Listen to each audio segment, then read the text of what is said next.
নমস্কার প্রিয় ভক্তগণ, আমি নিশ্চিত আপনি শ্রীহরির ভক্ত বলেই এই ভিডিওটি দেখতে এসেছেন। আজ আমি আপনাদের শ্রী হরিভক্ত এক বালকের কাহিনী শোনাবো। আর আমি চ্যালেঞ্জ দিয়ে বলতে পারি যে এই কাহিনীটি শুনলে আপনার শ্রীহরির প্রতি ভক্তি আরও বেড়ে যাবে এবং আপনি যদি একাদশী না করে থাকেন আপনার একাদশী পালন করার ইচ্ছে অবশ্যই বেড়ে যাবে। আশা করব আপনিও একাদশী পালন করার চেষ্টা করবেন। আমি যে কাহিনীটি বলতে চলেছি তা সম্পূর্ণ শুনুন, অর্ধ সম্পূর্ণ রেখে যাবেন না। তো চলুন এবার কাহিনীটি শুরু করা যাক। পুরাকালে গালব নামে এক মহান মুনি নর্মদা নদীর তীরে বাস করতেন। তার ভদ্রশীল নামে এক বিষ্ণু ভক্ত পুত্র ছিল। সে ছোটবেলা থেকে বিষ্ণু মূর্তি বানিয়ে পূজা করত। বালক হয়েও লোককে বিষ্ণু পূজার উপদেশ ও একাদশী পালন করতে নির্দেশ দিত, নিজেও পালন করত। পিতা একদিন জিজ্ঞাসা করেন, আচ্ছা ভদ্রশীল, তুমি অতি ভাগ্যবান, তুমি তো বলো রোজ শ্রীহরির পুজো করা, একাদশী তিথি পালন করা, এরূপ ভক্তি কিভাবে তোমার উদয় হলো? উত্তরে ভদ্রশীল বলতে লাগলো, বাবা, আমি পূর্বজন্মের কথা ভুলিনি। আগের জন্মে জমপুরীতে গিয়েছিলাম, সেখানে যমরাজ আমাকে এ বিষয়ে উপদেশ করেছিলেন। পিতা অত্যন্ত বিস্মিত হয়ে বললেন, ভদ্রশীল, তুমি পূর্বে কে ছিলে? যমরাজ তোমাকে কি বলেছিল? সব কিছুই আমাকে বলো। ভদ্রশীল বলল, বাবা, আমি পূর্বে চন্দ্রবংশের এক রাজা ছিলাম। তখন আমার নাম ছিল ধর্মকীর্তি। ভগবান দত্তাত্রেয় আমার গুরু ছিলেন। ৯,০০০ বছর আমি পৃথিবী শাসন করেছিলাম, বহু ধর্মকর্ম করেছিলাম। পরে যখন আমার অনেক ধনসম্পত্তি হলো তখন আমি পাগলের মতো অধর্ম করতে লাগলাম। কতগুলি পাষণ্ড ব্যক্তির সঙ্গে আলাপ করতাম, আর কেবল কথা আলাপের ফলেই আমার বহুদিনের অর্জিত পুণ্য নষ্ট হয়ে গেল। আমিও পাষণ্ডী হয়ে গেলাম।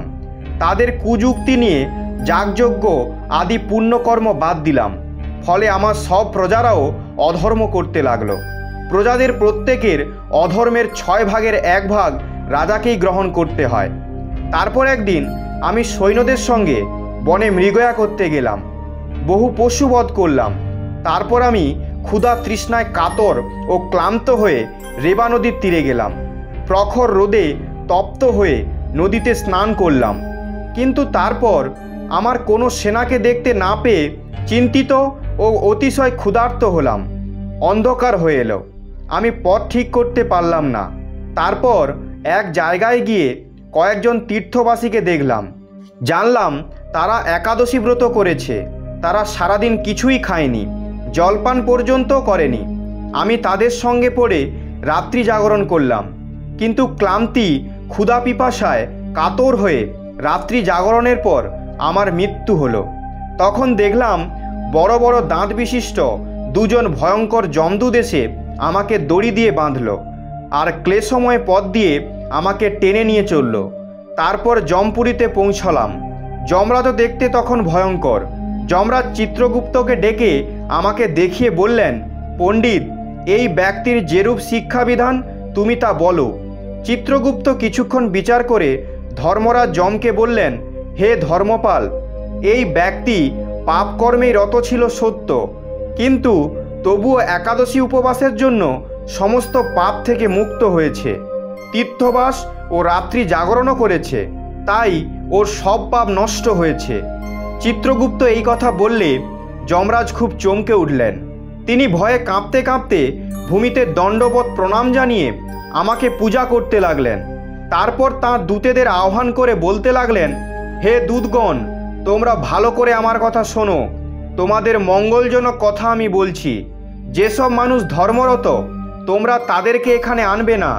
যারা শ্রীহরির ভক্ত, পবিত্র, একাদশী ব্রতপরায়ণ, জিতেন্দ্রীয় এবং যাদের মুখে সর্বদা হে নারায়ণ, হে গোবিন্দ, হে কৃষ্ণ, হে হরি উচ্চারিত হয়, যারা সকল লোকের হিতকারী ও শান্তিপ্রিয়, তাদেরকে তোমরা দূর থেকেই পরিত্যাগ করবে, কারণ সেই সব ব্যক্তিকে আমার শিক্ষা দেবার অধিকারই নেই। যারা সর্বদা হরিনামে আসক্ত, সর্বদা হরিকথা শ্রবণে আগ্রহী, যারা পাষণ্ডগণের সঙ্গ করে না, ভক্তদের শ্রদ্ধা করে, সাধু সেবা, অতিথি সেবা পরায়ণ, তাদেরকে পরিত্যাগ করবে। হে দূতগণ, তোমরা শুধু তাদেরকেই আমার কাছে ধরে আনবে যারা উগ্র স্বভাব, ভক্তদের অনিষ্ট করে, লোকেদের সঙ্গে কলহ বাঁধায়, একাদশী ব্রত পালনে একান্ত পরাম্মুখ, পরনিন্দুক, ব্রাহ্মণের ধনে লোভ পরতন্ত্র, হরিভক্ত বিমুখ, যারা ভগবত বিগ্রহ দেখে শ্রদ্ধাবত হয় না, মন্দির দর্শনে যাদের আগ্রহ নেই, অন্যের অপবাদ করে বেড়ায়, তাদের সবাইকে বেঁধে এখানে নিয়ে আসবে। যমরাজের মুখে এসব কথা শুনে আমি আমার পাপকর্মের জন্য অত্যন্ত অনুশোচনা করতে থাকি।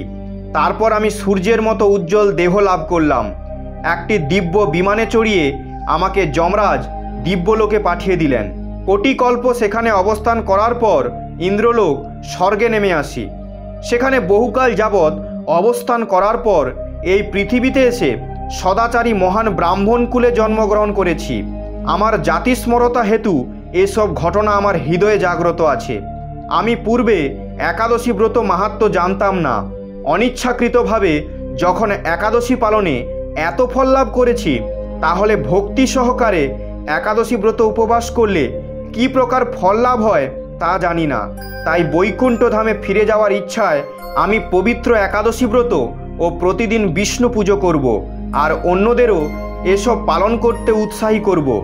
পুত্রের কথা শুনে গালব মুনি অতি সন্তুষ্ট হয়ে ভাবলেন, আমার বংশে এই পরম বিষ্ণু ভক্তের জন্ম হয়েছে, তাই আমার জন্ম সফল, আমার বংশ পবিত্র হলো। আমরা এই কাহিনী থেকে এটাই শিক্ষা নিতে পারি যে সমস্ত পাপ কাজ করা ত্যাগ করে সমস্ত সুখ শান্তি এবং বৈকুণ্ঠ ধামে ফিরে যাওয়ার আশায় প্রতিটি একাদশী ব্রত নিষ্ঠার সাথে পালন করার চেষ্টা করব। তো প্রিয় ভক্তগণ, এই পর্যন্ত। আশা করব আপনাদের এই ভিডিওটি ভালো লেগেছে। ভগবান শ্রীকৃষ্ণের ভক্ত হয়ে থাকলে কমেন্টে জয় শ্রীকৃষ্ণ এবং রাধে রাধে অবশ্যই লিখবেন। আপনারা সবাই ভালো থাকবেন, সুস্থ থাকবেন। ধন্যবাদ।